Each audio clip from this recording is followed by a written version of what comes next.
IPTL Season 3 got off to a fantastic start in Japan's capital city as the sport's finest locked horns at the Saitama Super Arena. Most of the attention was on the Japan Warriors, with the nation's most revered sportsman Kei Nishikori on the roster. On day one, however, the Indian Aces would prove too strong for the home side as Aces regulars Sanya Mirza, Rohan Bopana and Ivan Dodig, as well as newcomer Feli Lopez, dominated proceedings. Really good stuff from Lopez. The UAE Royals also showed why they're title contenders with some ruthless form. Oh, that is world class. Particularly from rookie Martina Hingis, as they put reigning champions the Singapore Slammers to the sword. Oh, it's brilliant. Rolling back the years. A jaw-dropping performance from Nishikori against Thomas Burdick on day two helped the Warriors to an unlikely win. Oh, he's done it in fine fashion as well. One that the Japanese #1 thoroughly enjoyed. What a way to finish it. We also saw the Aces win by the narrowest of margins as Kirsten Flipkens wrestled victory from Kiki Bertens in a contest that left the Slammers devastated and the Aces euphoric. Sensational stuff from Flipkens.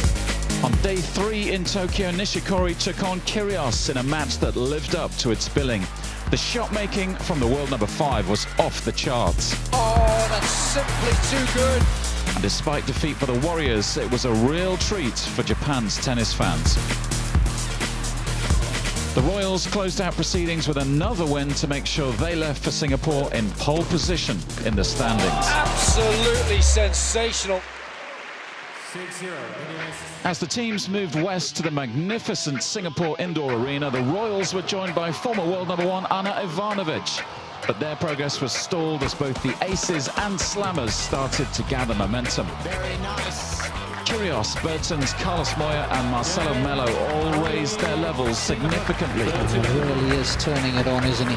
And a comfortable 29-16 win over the Warriors and a 30-18 success over the Royals, but the home team was in a strong position.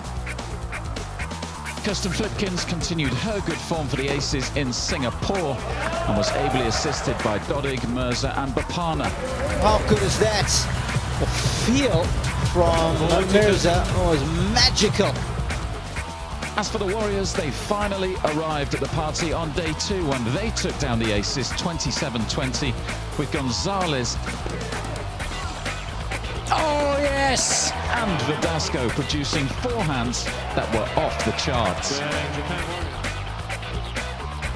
A must-win match between the Warriors and the Royals got day 3 in Singapore underway, and it was a roller coaster ride. Initially, Verdasco was outstanding. No hesitation whatsoever there. Before Nesta and Hingis started to turn things around. Oh, nicely done.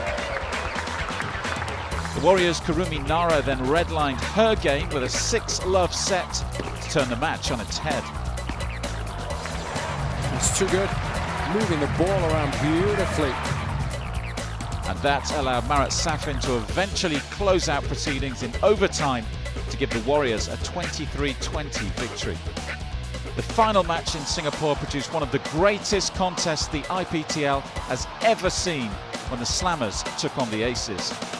After 2 sets played, Moya and Bertens had given the Slammers a 7-game lead, but Mirza and Bopana had other ideas, producing the second love set of the day.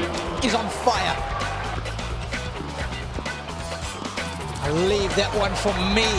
The men's doubles then encapsulated the essence of what the IPTL is all about and took the tennis to vertigo-inducing heights. Oh, no ways! Marcelo Melo with a moment of sheer brilliance. The commitment was at times mind-boggling.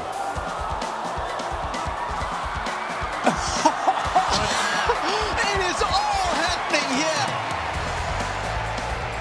And fittingly, the Dodig closed it out in sensational style. He's done it!